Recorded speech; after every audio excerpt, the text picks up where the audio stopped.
엘리야가 감멜산에서 바알 선지자들과 영의 전쟁에서 승리합니다. 이 세상의 힘과 하나님의 힘 사이에서 흔들리는 이들에게 선포합니다. 세상에서 이기는 길은 오직 예수 그리스도의 구속의 은혜와 사랑을 회복하는 길뿐입니다. 이 길을 위해서 내 마음 안에 하나님의 말씀과 성령으로 충만해지기를 기도하십시다. 이스라엘 백성들이 우상을 숭배해서 하나님은 3년 6개월 동안 비를 내지 않는 진노를 나타냈습니다. 이제 하나님께서 엘리야에게 아방에 가서 말하라는 거예요. 말하는 내용은 내가 비를 지면에 내리겠다라고 말하라는 겁니다. 이 말씀은 지금은 가뭄이 하나님이 하신 일이고 또 비를 내리는 것도 하나님이 하신 일이다. 이 당시에는 바알이 농경 문화를 주관하는 신으로 알고 있었어요. 그래서 바알이 비를 내리게 한다, 그런 마음을 가지고 그들이 별의별 일들을 하더라도 비가 내리지 않았어요. 그런데 이제는 하나님이 비를 내려 하나님이 하나님이시다라고 말씀해 주시는 거예요. 바알이 하나님이 아니라 여호와 하나님이 너의 하나님이요 너의 민족의 하나님이요 우리의 하나님이다라고 선포하게 하시는 거예요.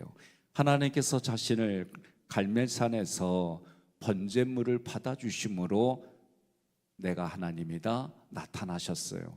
이제 하나님은 말씀하신 대로 비를 내린다는 것은 하나님이 살아계신 분이시다, 하나님은 말씀하신 대로 그 일을 행하신다, 너희가 구원을 받고 생명을 받고 은혜를 받는 이런 모든 것들은 우상이 하는 게 아니라 하나님이 하신다, 이것을 믿으라고 말씀하시는 거예요. 41절에 엘리야가 아합 왕에게 올라가서 먹고 마시라고 합니다. 왜냐하면 하나님이 말씀하셨고 그리고 큰 비 소리가 있기 때문이다. 지난 3년 6개월 동안 비가 내리지 않으므로 심한 기근을 겪고 있었습니다. 이런 상황에서 비가 온다고 하는 소식은 기쁜 소식이요 즐거운 소식이 아닐 수가 없습니다. 큰 비라고 하는 이 겟셈은 시끄러운 소나기를 말해요. 비는 하나님의 은혜나 말씀을 상징합니다. 가뭄은 하나님의 징계를 상징해 하나님께서 먼저 악한 자들에게 은혜를 베풀어 주셨어요. 우리의 신분을 가끔 생각해야 돼요. 나는 허물과 죄로 죽었었지, 또 죄인이고 원수였고 연약했는데 하나님이 먼저 나를 고르고 골라서 택하시고 의롭게 하시고 영화롭게 하시고 나와 함께 하실 뿐만 아니라 마지막 때까지 나를 위해 중보기도 해주시지, 이걸 믿으셔야 돼요. 그래서 하나님 앞에 갔을 때 여러분과 저는 상 주시는 이심을 믿어야 할지니라. 그런데 우리가 뒤돌아보면 상 받을 짓을 거의 안 해요. 그런데 우리는 이 땅에 살아갈 때 뭐 하는 거예요?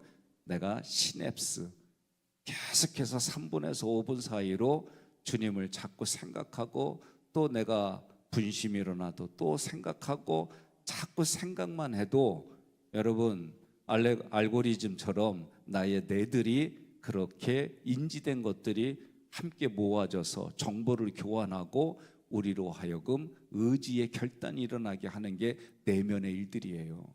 그러니 항상 기뻐하라, 쉬지 말고 기도하라, 범사에 감사하라, 이는 그리스도 예수 안에서 너희를 향하신 하나님의 뜻이니라. 그게 이런 의미예요. 그러니까 우리 인생은 하루 24시간 1년 365일 그렇게 초점 맞춰 살아가느냐? 그런 사람 거의 없어요. 그 중에 한 사람 옆 사람한테 그래요. 내가 그렇게 해야 그러세요. 네? 누가 뭐라 그래도 나는 그렇게 또 포기하지 아니하고 하나님 바라보고 믿음으로 또 나아가고 그러는 줄 믿습니다. 42절에 아합이 먹고 머시러 올라갈 때 엘리야는 갈멜산 꼭대기에 올라가서 땅에 엎드려 그의 얼굴을 무릎 사이에 넣습니다. 아합은 갈멜산에서 하나님의 살아계심을 경험한 후에 엘리야의 말을 듣습니다. 갈멜산은 하나님이 귀하게 여긴 곳입니다. 하나님의 은혜와 사랑이 충만한 곳입니다.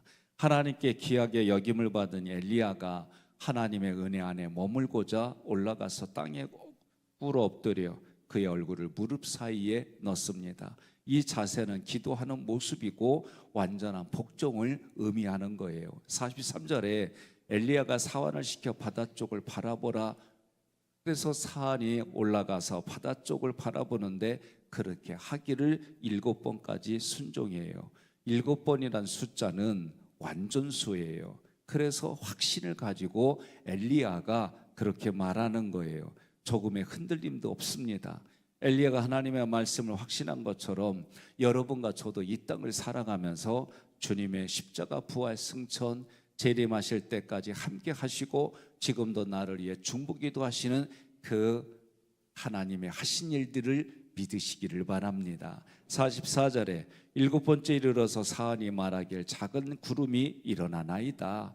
이제 하나님의 진노로 인한 기근에서 하나님의 은혜, 하나님의 긍휼을 베푸시는 역사가 시작된 거예요. 오늘 우리는 중요한 거예요. 긍휼의 하나님. 과거에는 이게 그렇게 와닿지 않았어요. 그냥 속성이니까 신학적으로 이랬어요. 그런데 말씀을 좀 보다 보면 하나님이 나를 긍휼히 여겨주셨기 때문에 이 자리에 선 거예요. 이게 남다르게 와닿는 거예요. 무슨 얘기냐? 허물과 죄로 죽었어요. 하나님을 알 수가 없어요. 연약해요. 죄인이요. 원수였어요 우리가. 그런데 하나님 먼저 우리를 긍휼히 여겨주셨어요. 불쌍히 여겨주셨어요. 그래서 하나님이 여러분과 저를 택할 자를 택해서 여기까지 이끌어 주신 거예요. 그러니 이게 얼마나 하나님이 우리에게 베풀어 주셨느냐. 심지어 예수 그리스도 독생자 아들을 나를 위해서 희생제물로 사용하셨어요. 이런 일들을 생각해 보면 하나님이 불의하냐? 불의한 게 아니에요. 그렇게 죽을 수밖에 없는 나에게 긍휼을 베풀어 주신 하나님, 그 하나님의 은혜가 어디에 있어요? 내 마음 안에, 우리의 만남 안에, 우리가 살아가는 삶의 어느 곳에든지 간에 하나님의 은혜가 있는 줄 믿으시기를 바랍니다. 항상 하나님의 사랑이 먼저입니다. 우리는 그 사랑을 받았습니다. 십자가의 은혜 보혈의 피로 우리는 큰 은혜를 받았습니다.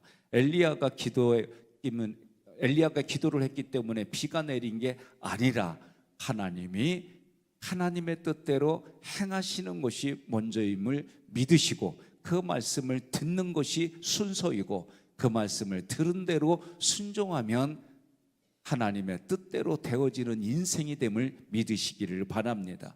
하나님의 약속을 믿고 확신하며 기다리는 자에게, 기도하는 자에게 하나님은 그대로 이루어 주십니다. 그런 은혜가 충만하시길 주님의 이름으로 축복합니다. 아직 비가 오지 않은 가운데 엘리야가 아합왕에게 말합니다. 마차를 갖추고 내려가소서. 하나님께서 하시는 일은 우리가 규정할 수가 없습니다. 우리가 생각한 것보다 더 크고 큰 일들을 우리에게 베풀어 주신 줄 믿습니다. 여러분, 자녀들이 뭘 좀 달라고 그러면 어떻게 줘요?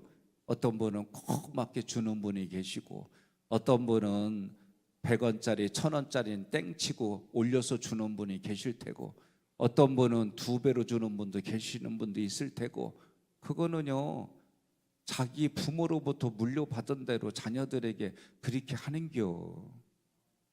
안 그래요? 잘 생각해봐요.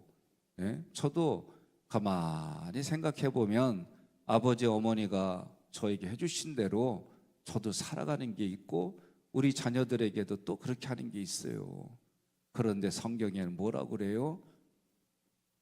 도둑이 쉽게 도둑 아버지가 자기 자녀에게는 뭘 줘요? 네? 좋은 걸 준다는겨. 좋은 걸 줄 뿐만 아니라 그러면서 우리 하나님은 더 좋은 거 주신다고 그러잖아요. 그러니까 여러분과 저는 육신의 아버지한테 별로 재미 못 봤으면 하나님 아버지도 재미없는 분으로 여기는 게 우리들 인생이에요.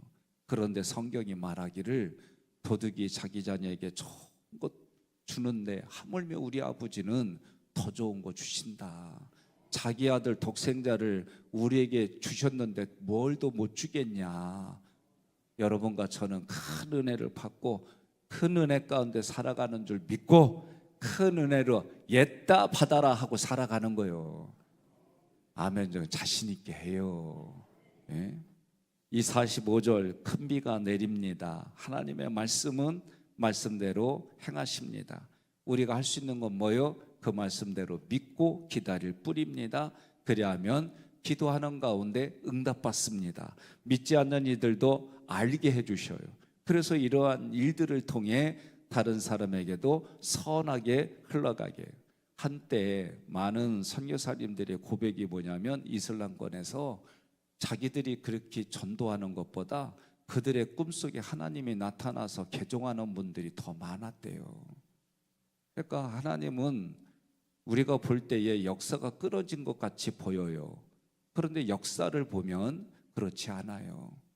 예, 바이킹들이 기독교 국가를 침략하면서 요략질하고 살인하고 사람들 끌고 가서 노예로 삼고 그런 역사가 있어요. 1, 2년이 아니에요. 수십 년이 아니에요. 수백 년 동안 하나님의 역사는 어디 갔을까? 몇백 년 지나고 나니까 바이킹들이 다 예수 믿어. 이런 역사가 이루어진 거예요. 북유럽이. 그러니 성경도 뭐라고 그래요? 하나님을 거절하는 것 같이 보였는데 하나님의 남겨둔 자가 있다잖아요. 마지막 때에 하나님의 남겨둔 자가 누구요? 옆 사람에 그래요. 당신이요, 나요. 이거 안 하면 오늘 설교 안 끝나요. 예? 앞뒤 좌우로 오늘 마지막 때 하나님이 남겨놓은 자가 누구요? 예, 여러분과 저인 줄 믿고 신앙생활 합시다. 하나님의 음성을 듣는 것이 우선입니다. 하나님의 말씀을 듣는 것이 우선입니다. 그러면 그 말씀을 듣고 믿고 믿어진 말씀을 가지고 기도하는 가운데 기다리는 거예요. 그러면 하나님의 때에 하나님의 방법으로 하나님의 능력을 경험하는 줄 믿으시기를 바랍니다. 하나님은 약속대로 예수 그리스도를 우리에게 보내주셨습니다. 이제 주님은 우리에게 약속하신 대로 주님이 재림하십니다. 구약은 오실 메시아, 신약은 오신 메시아, 그리고 오늘은 오실 메시아 기다리고 사는 거예요. 이건 누구든지 간에 다 같은 내용들이에요. 그래서 우리가 믿는 하나님은 우리가 생각한 것보다 더 크고 아름답고 놀라운 일들로 이루어 주심을 믿으시기를 바랍니다. 46절에 여호와의 능력이 엘리야에게 임함에 허리를 동이고 이스라엘로 들어가는 것까지 아합왕이 탐마차 앞에서 달려갔다 그랬어요. 선지자려면 체력도 좋아야 돼. 예? 아니 마차가 천천히 가지 않고서는 마라톤 선수도 아닌데 어떻게 그 앞에서 달려갈까? 가끔 저는 성경 읽다 보면 이 체력도 좋아야 되고 영역도 좋아야 되고 하여튼간에 뭐든지 다 좋아야 돼 이런 생각이 들 때가 있어요. 근데 거기에 비교하면 나는 조족지혈이요. 그런데도 이렇게 써주는 거 보면 감사해요. 옆 사람한테 그리요. 목사님만 그런 거 아니요. 나도 그리요. 그러고 우리는 같이 사는겨. 뭐 부족한 거 한두 건이요? 그러면 그러는 거요. 나도 그리요. 같이 가. 우리 신앙의 공동체는 그래야 돼요. 뭐가 부족하다면 지적하는 것보다 채워주고 함께 가자고 그러고 왼쪽이 없으면 내가 왼쪽 역할 해줄게 하고 가고 사실은 나한테는 오른쪽이 없어. 그래서 우리는 연합이라는 의미가 그런 거예요. 모빌이라고 하는 것은 어느 조각이 없어지면 전체가 부정당하는 것처럼 오늘 우리도 마찬가지. 우리 각자는 부분이에요. 부부가 만나는 것도 우리는 50-50 만나서 100으로 살아가는 거다 가르쳐줘요. 그런데 하나님은 100으로 인간으로 오셨고 100으로 신으로 오신 분이 예수 그리스도예요. 기준이 달라요. 대신에 여러분과 저는 그 기준을 예수님께 두고 예수짜리로 이 땅을 살아가는 줄 믿습니다. 우리의 믿음 생활도 46절처럼 이래야 됩니다. 나를 구원해 주신 주님을 믿는 믿음을 가지고 앞으로 달려가 세상에 복음을 전하고 삶으로 전하고 말로 전하고 손으로 전하고 우리의 삶으로 전하는 줄 믿습니다. 여호와의 능력이라고 할 때 능력 야드는 손을 말해요. 그래서 여호와의 능력이라고 할 때는 하나님의 엘리야를 붙잡아 주신다. 하나님의 손으로 창조하신다. 하나님의 능력으로 죽은 자 가운데서 예수를 살리신 것처럼 우리도 그렇게 해주신다. 믿으면 아멘 하시기를 바랍니다. 엘리야는 겸손히 순종했습니다. 이 당시에 이스라엘은 아합 왕의 궁전이 있는 곳이에요. 그러니 그 궁전 앞까지 달려갔다 겁나게 달려간 거예요. 그렇게 육신적으로 생각하는데 이 말 뜻은 무슨 뜻이냐면 아합 앞에서 달려갔다. 여기서 앞에서 파냄이라고 하는 거는 얼굴을 뜻해요. 다시 말하면 엘리야가 아합의 얼굴 앞에서 달려간다. 예. 오늘날 우리나라 조선시대로 말할 때는 큰일 나요. 어딜 임금 앞에 알짱거려. 등짝 보였다가는 또 큰일 나요. 어딜 뒤를 보여. 이게 조선시대 외국이라고 다르겠어요? 근데 이 얘기는 뭐냐면 아합의 얼굴 앞에 달려간다는 얘기는 아합 왕의 인도자로 하나님이 엘리야를 쓰신다 그 얘기예요. 하나님께서 자신이 살아있음을 갈멜산 제단에서 보여주셨어요. 그때 아합 왕은 어떤 왕이에요? 하나님을 버리고 우상을 숭배했어요. 그런데도 하나님이 그렇게 엘리야를 통해 먼저 보여주셨어요.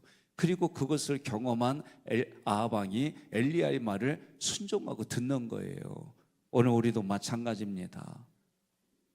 우리가 어떤 기적을 경험할 때는 내가 특별해서 내가 잘나서 그게 아니에요.